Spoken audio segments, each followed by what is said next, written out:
Hello and welcome. My name is Gurmajit Singh. I'm the current Chico State IEEE Student Branch Vice President. Randall here is our president, and Sunny is the project manager. Now, within these set of videos, what we'll do is actually go over LTspice with y'all, and we'll show you guys how to set up circuits within LTspice using either schematics or netlists, and actually simulating them within LTspice as well. Now, to get right into it, what is LTspice? LTspice essentially is a simulation software. You can use it to test whatever circuit that you have made to debug any uh, value errors that you might have made while making the circuit. But overall, essentially, LTspice is a simulation software for any analog circuit. Now, within LTspice, there are different macro models included, but you can actually include your own macro models as well. And Sunny should go over this later on. But to get the bare minimum out of the way, all you have to do is install LTspice first of all.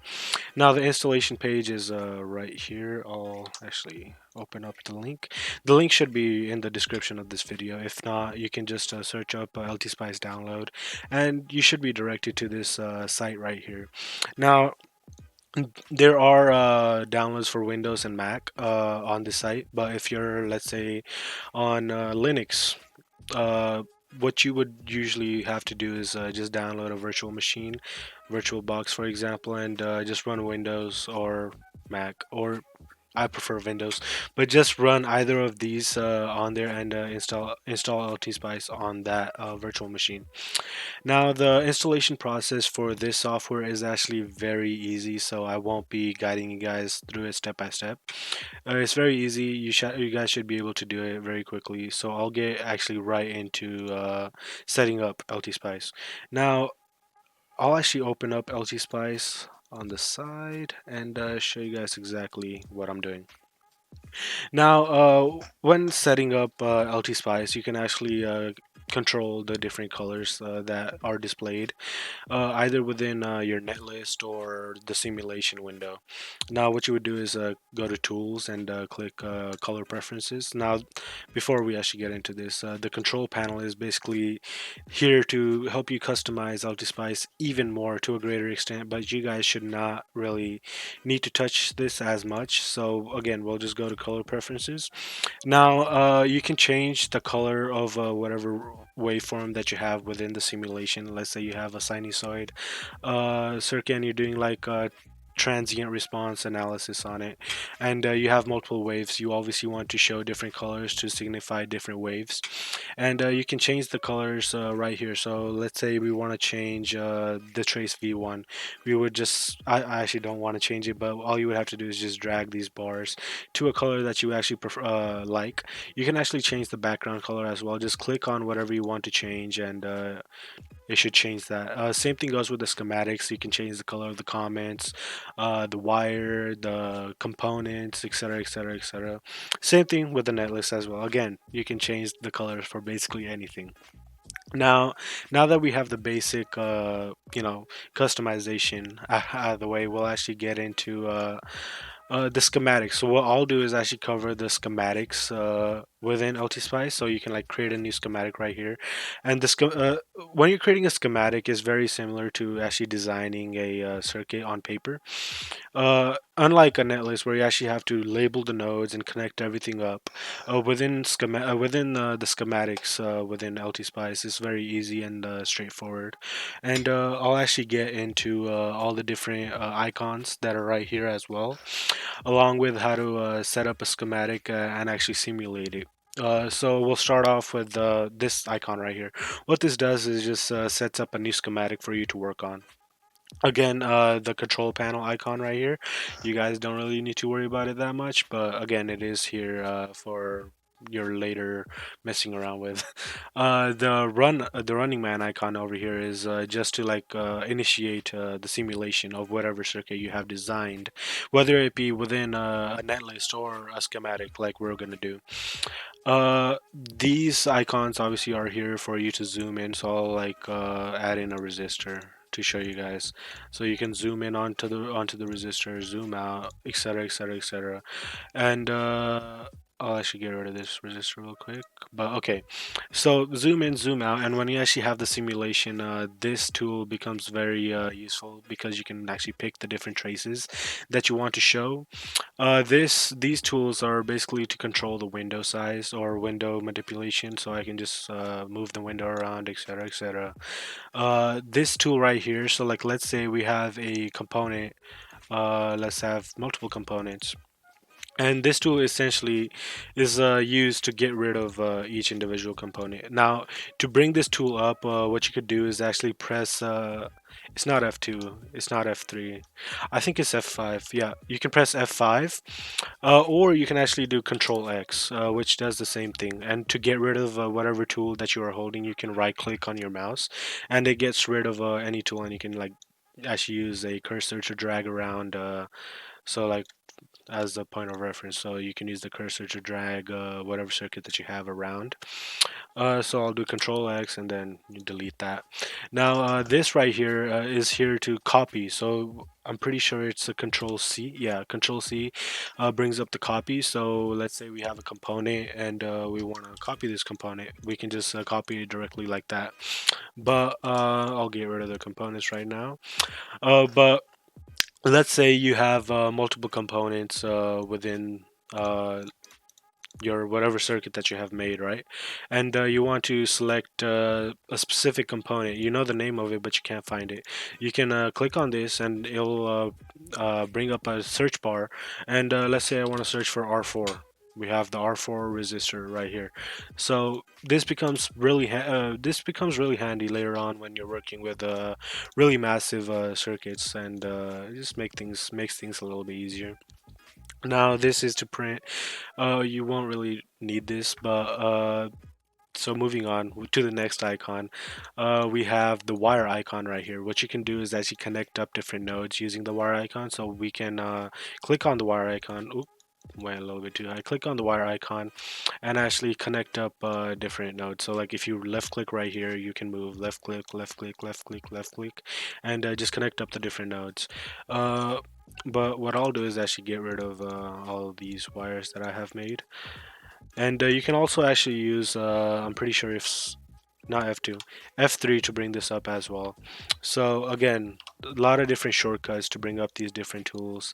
Now this is the ground. So whenever you have made a circuit, I usually always forget to do this, but the LTspice will remind you, you always need a ground. So this is good to know that the ground is right here and you can connect this up to your circuit wherever it may be. This next label or component right here, or not component, icon right here is basically here to for you to like make your own input, output, bidirect, ground, com, etc., etc. So like let's say I want to make output, and let's call it out, and then we press OK, and we set this right here, and we can create a circuit that leads to the output right here. So this is here to just set up different inputs, outputs, etc., etc. Again, have to manually get rid of all the wires. Okay, and then we actually get into the base components that you're most likely going to be really using within any circuit. So we have a resistor right here, we have a capacitor, we have an inductor, we have a diode, and this icon right here actually brings up this a little tab where you can search up whatever you might need within any circuit. So let's say we need a NMOS, so a N-channel MOSFET. So we can get this, bring it in, and actually put it within our schematic. I'll actually get into picking different MOSFETs or different components later, but no, the option is there if you right click on the component. So any component that you want, you can get it through this icon right here. So let's say we have a component on our schematic and we want to move the individual component. You would select this and you can move it around. And if you, let's say, want to move a set of components, you would do this and move around a set of components using this icon right here. Uh, this icon basically undoes what you just did, so I just erased resistor, and this icon just redos what you just did, so you know, erase and then bring back the resistor, etc., etc. And then let's say we have a resistor right here and we want to Uh, uh, I don't know why this is not popping up. But what these two icons essentially does is they flip or rotate a resistor or mirror it, or whatever component that you actually have. But you don't really need to do this. All you have to do is if you have the resistor right here, all you would have to do is Control R to move it around. And this is much easier than just using this right here. So instead of just clicking over here or like mirroring, etc., you can just use Control R. That's much easier. This icon right here is to actually input comments. So let's say we want to label a node, call it node 1, and we can like put the comment wherever we want to put it, and you get rid of comments similarly using this icon. And then this .op icon right here is just a spice directive. So we'll get into the different methods of simulating whatever circuit you might have, but those methods you actually put it within this. So like we can do a .op for a basic DC circuit simulation. We can do .tran for a time or transient simulation. .ac, .dc, etc., etc. We'll get into that right after this actually. So I've gone over the icons, but what I find easy is if you just right click anywhere within the schematic over here, you can bring up this right here, and you can actually find the shortcuts for whatever icon you might be looking for. So let's say I want to draft a new component, so F2, I can press that, or I can right click and go here directly. We'll actually get into the simulation portion real quick. So I can actually show you guys the different directives and actually set up some circuits. So I'll bring over the slides just to point us in the right direction. So again, all the icons, the slides should be provided as well. All the shortcuts, the hotkeys, etc., etc. And then I showed you guys how to add different components using the component icon. And you can search up whatever you want: a voltage source, resistors, capacitors, transistors, etc., etc., diodes. Everything should be in here. And if there isn't a component listed, you can always add it. And Sunny will go over how to do that.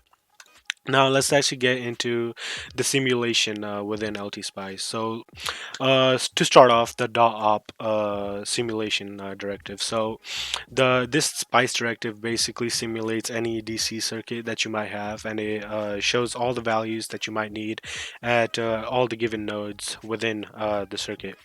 The next directive is actually a DC sweep. DC sweep essentially is a DC circuit, but with the input voltage or whatever voltage source that you might have changing. So let's say you want to change the voltage source from 0 to 17 volts in the increment of like 1 volt. It'll actually show you how the circuit behaves at each of those voltage levels. So that's essentially what a DC sweep is. What you would do is say .dc source. Source is basically the name of the voltage source that you have. You can just name it whatever, V1, V2, etc., etc. The starting voltage. So let's say 0 volts. Start from 0 volts and go all the way up to like I said, 17 volts, for example. And then increment would be like, let's say, let's increment by one volt, right? Or whatever increment that you might want to do. That essentially is what the DC sweep directive does within LTspice. I'll actually do examples for all of these directives, but the next directive is actually AC analysis. Now, AC analysis comes in handy when you're working with circuits that have to do with the frequency domain. So let's say with changing frequencies. So let's say you're making a filter, for example, right? And you have a low pass filter, and you want to accept values at a certain frequency, and at other frequencies you don't really care. So you would use the AC analysis within LTspice to accomplish that. We'll actually do an example of a passive low pass filter within in a couple of minutes right here. If you've watched the MATLAB workshop, we'll actually be using the same passive low pass filter that we designed within that workshop over here as well. But uh, the next one would be transient analysis. So transient analysis essentially is just simulating a circuit with respect to time. So let's say you have a sinusoidal input. Uh, peak 1, etc., etc. And then you want to see how the circuit behaves as in respect to time from, like, let's say time at 0 all the way to time at 2 seconds. This is how you would do it. So you can either just put a stop time, but you can also have increments within the dot tran operation as well.